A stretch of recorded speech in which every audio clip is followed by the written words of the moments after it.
Light, greater light.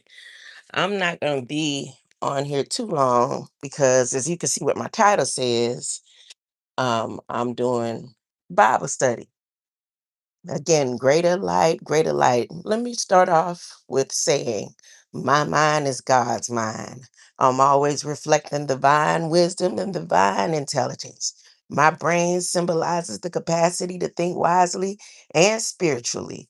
God's ideas unfold within my mind in perfect sequence.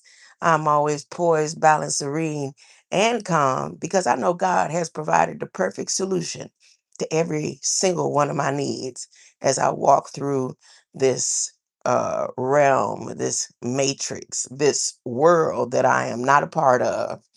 I'm here, but I'm not of this world. Uh, I am separate from this world. Okay. Well, I did a couple of shorts within the past week. One of the shorts I let y'all know, and I've said it maybe 3 or 4 times, a story of my grandparents going to Egypt. So I think I had to be about 11 or 12. I was about 11 or 12, and my grandparents went to New York. From New York, went to Egypt. So when Grammy came from New York, that grandmother, when she came to Miami, she's showing us pictures, but they bought gifts.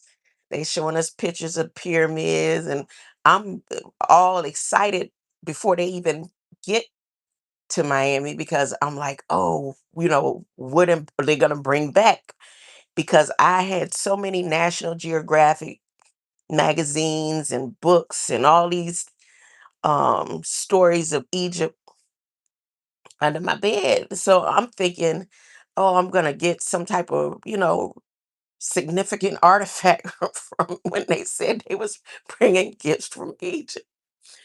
So as I look at them on the camel in front of the Giza and all that, still in my mind, wonder what we got, wonder what the gift is. So she pulls out nameplates, and a silver nameplates at that. And I looked at the nameplate and I see my name engraved in this nameplate, and I'm like, this is all they have to offer from Egypt. I was so disappointed, but I didn't. No one could see that I was disappointed. I was like, "Thank you," and I don't know. I think I might have wore it to school 1 or 2 times, and then before you knew it, that nameplate was up under the rug somewhere. But I didn't know my grandfather's legacy had the unk over the Bible. When my father, his son, his firstborn, was supposed to, that rod was supposed to be passed to him. But because my father didn't accept the rod, it was passed to my Uncle Skippy. And, but the thing is, my father, he didn't stop us from being involved in the church, which when we grew up, between him and my mother, he is not an atheist, but he just didn't go to church. The last time he went to church was a story that I told y'all about, where he asked or debated during Bible study with the pastor, and Pastor Sanders asked him to leave. He didn't tell him he couldn't come back, but he asked him to leave that night. And when he asked him to leave, my mother and my sister stayed. So I don't know who they got the ride from, but they stayed, and I went with my father. And that was the last time he was at any service, except for I think one of the Father Day programs that I sang, and I asked him to come, and funerals. So, anyways, um, so now I've gone through all these schools of discipline, all these different schools, and to come all the way back like a 361 degree or 363 to the Baptist Foundation. So now here I am. I'm getting ready to do um my Bible study. Well, I started it yesterday, and the one last week, um, it was a deep spiritual experience for me last week because I hadn't been to church in a while, and I decided to go to the church right up the street, which I'd been wanting to go and stop and go, but um, and the lesson that they had in Sunday school was the same lesson that I had talked about with Paul. So right then I'm sitting in Sunday school where you could ask questions and voice your opinion, but I kept silent because the scripture that they were coming from was the same scripture that I have with where I say told y'all how my opinion of Paul. So all I can hear in my spirit is shh, don't say nothing. Shh, don't say nothing. And I'm that type, I got to speak. I gotta talk. I can't just let somebody say something that I don't agree with. But I was quiet during Sunday school. And I was like, okay, okay, I did it. I passed that whew, test. Because the last church I was in, I was telling them everything I felt. Uh, everything. That new covenant. Yeah, I look. So I kept silent. I kept silent. Then when I get into the service, my grandmother's favorite song, which she on her transition bed, which she read every day of her life that I know of. Psalm 91 was the congregational, what you call it? So now my grandmother is seeping in. The essence of my grandmother is seeping in. So it's Psalm 91. Then they sang a song that the only person I ever remember hearing sing this song was my grandmother. I never heard it on radio. I never heard it through a choir. I only heard my grandmother sing this song. And the song is, and I cannot do nothing without holding your hand, without you holding my hand.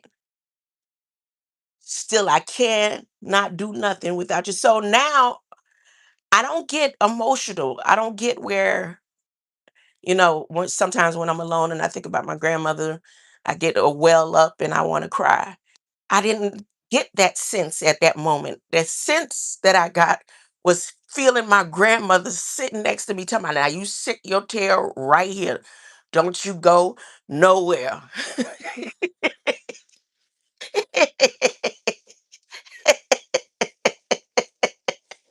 So now I'm connecting the Bible study. I mean, the Sunday school lesson, and the Sunday school lesson title was "Tell Me What You Know." So as I'm looking at it, just tell me what you know, and I'm like, I don't know anything. I'm trying to figure it out just like everybody else. So then the final, I keep that between me and the church. I keep that between me and the church. So I decided, yeah, I'm gonna take what I felt in the spirit of hearing my grandmother's voice saying, "You sit your tail right there, don't you go nowhere." She used to say that to me a lot because don't let me get in my feelings. Nobody will know I'm in my feelings really, except for those who really close to me. Next thing you know, I'm gone. Huh? I'm gone. I've been doing that since I was 12 years old. Gone. Go. Where is Abigail? Gone. Anyways, now here's the an interesting fact. I tell you, when I'm reading particular books, I like to know who I'm reading it from. Who wrote this? Why did they write it? What does it have to do with me? So today I ask, who in the world is R.H. Boyd and why is he in my algorithm? Why is R.H. Boyd in my algorithm? What does this have to do with my grandparents and everything else? What does this have to do with anything? So now I go and I investigate who R.H. Boyd is. And the term black has so many different meanings. And it's a title that I choose not to accept. But for those who do accept that title, um, R.H. Boyd, his commentary is where they take their Sunday school lesson from. And R.H. Boyd was a foundational Baptist minister, national foundational minister from the 1800s. And I'm trying to remember because I didn't I read it. I think he transitioned in 1901. Well, if you go want to go look him up, you can. And the thing about I was like, okay, well, that's good. And I read his history. I saw the picture of his family and where he was born. And you know, I just did my investigation. But then I saw his name. It says, and he was also known as Dick Gary. And I was like, now that is where I'm going to find out a little bit more about him. So I go looking for Dick Gary and not finding anything. When I finally f- get the information about him, I'm, impressed, but not impressed. He was the first company that created black dolls in the early 1900s. And then it says within the information, it says, well, Marcus Garvey took the credit, but he actually had a whole company. Dick Gary was the same R.H. Boyd. That was his business name. So he was a businessman. He was a pastor, and I'm not giving him credit on any um thing because I don't know nothing of him except for what this phone system and this internet system is giving me. But because I'm holding a book that has a title with his name on it, that's what made me um investigate a little bit more about whose commentary or the mindset of the person that wrote this stuff, that some of it I do not agree with.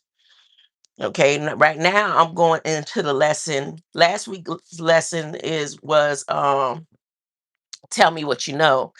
Today I'm going into home is where the heart is. Now, when I finish, I'm gonna give my rendition of my commentary, verbal commentary on these scriptures, because one or two things that I noticed about Paul. Paul must have knew Timothy personally because he mentions Timothy's aunt and his and Timothy's grandmother, which those all of those names are on the walls of Egypt also. In First Timothy, somebody writes a letter to Timothy and they admonish him, don't go hastily putting your hands on people because we know how spirits and demons jump. And if you think about the stories of Jesus, Jesus didn't go laying his hands on people. The only time Jesus put his hand on anybody, according to the information that they gave us, is the blind man. And when he put his hand on the blind man, he made sure he had a medium in between. He put mud. He didn't have to put mud and spit his DNA to heal the man. He could have just said, open your eyes, you are healed. But whatever it was with the condition that he knew he had to lay his hand, Jesus made sure he had a medium in between, a conduit in between, which was the mud. Now, I could take that into three different stages of knowledge: esoteric, exoteric, and into the spiritual. But just on the laying of hands, it says that. And you wonder why um I know the Bahamians or my mother, they were believed on wearing gloves because you just didn't take and touch other people's flesh so readily, because you're transference of spirits, transference of energy. So the first letter to Timothy tells him, don't you go hastily putting your hand on people. Then the second letter, now I'm tending to believe the first letter wasn't from Paul, but the second letter was. And here go the second letter, Paul telling him, go ahead and indulge in the gift that God gave you, go lay your hands on people. Everything that was admonished and to be you should not do and readily do, Paul come and say something different. Paul come and turn it all around. Like I told y'all the story where Paul went into South America. They took Paul down to South America because the Jews was ready to take him out. They knew the truth. It's like, no, when Jesus returned, he not coming to just one person. How he gonna come to one person and tell you what he need to tell you instead of coming to everybody? You a liar and we don't believe you. So the Romans came to his rescue. The same Romans that was still killing off people came to his rescue.